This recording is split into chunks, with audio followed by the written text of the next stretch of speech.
आमे पूर्व वीडियो रे आलोचना करथिले कि आमे बार देखिकी किपरि भाबरे जानी परिबा कि आम द्रव्य को किए नेइची एवं आम द्रव्य केउ दिगरु मिलिबो। से वीडियो जो माने देखि नाहंती से माने रिसेंट मु अपलोड करछि जाईकी मो YouTube चैनल रे देखि परिबे।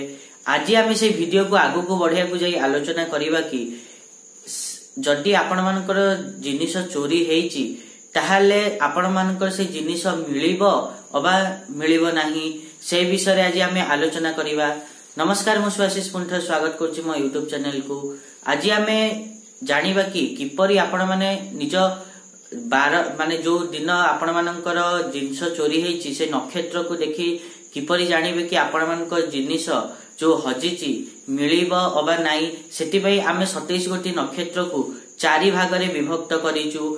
प्रथम हला अंधक नक्षत्र, द्वितीयति हला मंडलोचन नक्षत्र, तृतीयति हला मध्यलोचन नक्षत्र एवं चतुर्थति हला सुलोचन नक्षत्र।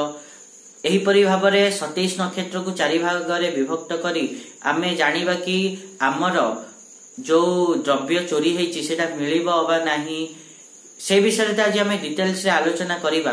ता पूर्वरु सबना भली गोटे रिक्वेस्ट करिया को चाहिबे कि जेउ माने भी एजाई चैनल को सब्सक्राइब करनाते सब्सक्राइब करंतु आ पाखतिया बेल आइकन को मध्ये प्रेस करंतु जा द्वारा कि मु आगु जहा भी किछि वीडियो देबी ता नोटिफिकेशन आपण मान को ठीक समय रे मिलि जिवो।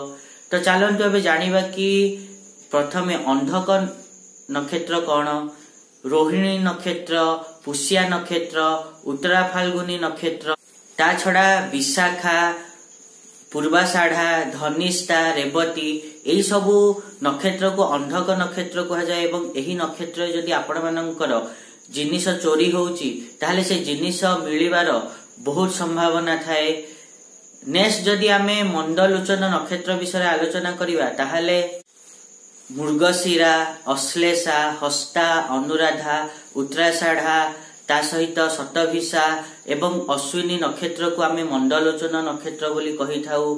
एवं एही नक्षत्र दिन जदि आपण मानकर जिनिस हजि जाउची बा चोरी हे जाउची ताहाले आद्रा, मघा, चित्रा, ज्येष्ठा, पूर्वभाद्रपद नक्षत्र एवं द्विजा एही नक्षत्र गुडा को आमे मंडलोचन बोली मध्यलोचन बोली कहि थाउ। एवं एही नक्षत्र जदि आपण मानकर द्रव्य चोरी होउची तार संवाद तो आपण मान को मिलि जिवो किंतु ताहा माने प्रैक्टिकली मिलिबा बहुत कष्ट हेइ थाए, संभावना बहुत कम हेइ थाए। तापर जदि आमे लास्ट नक्षत्र विषय रे आलोचना करिबा सुलोचन नक्षत्र विषय रे ताहाले सुलोचन नक्षत्र गुडी कहले पुनर्वसु, पूर्वा फाल्गुनी, कृतिका, मूला एवं जो आपण मानकर उत्तर भाद्रपद नक्षत्र, श्रवणा, स्वाति नक्षत्र ए सब होचंती सुलोचन नक्षत्र श्रेणी रो। एही नक्षत्र जदि आपण मानकर जिनिस हजुची ताहाले सेही जिनिस आदौ मिलि न थाए। ता छडा शनिवार एवं मंगलवार दिन मध्ये जो जिनिस हजि थाए ताहा बहुत कष्ट रे मिलि थाए किंतु सुलोचन नक्षत्र रे मु जो नक्षत्र ना कहली सेही नक्षत्र जदि आपण मानकर जिंस हजुची ताहले आदौ मिलि न थाए। एटा थिला आपण माने किपरि जानिबे कि आपण मानकर जो जिंस हजिची ताहा मिलिबो अबा नाही।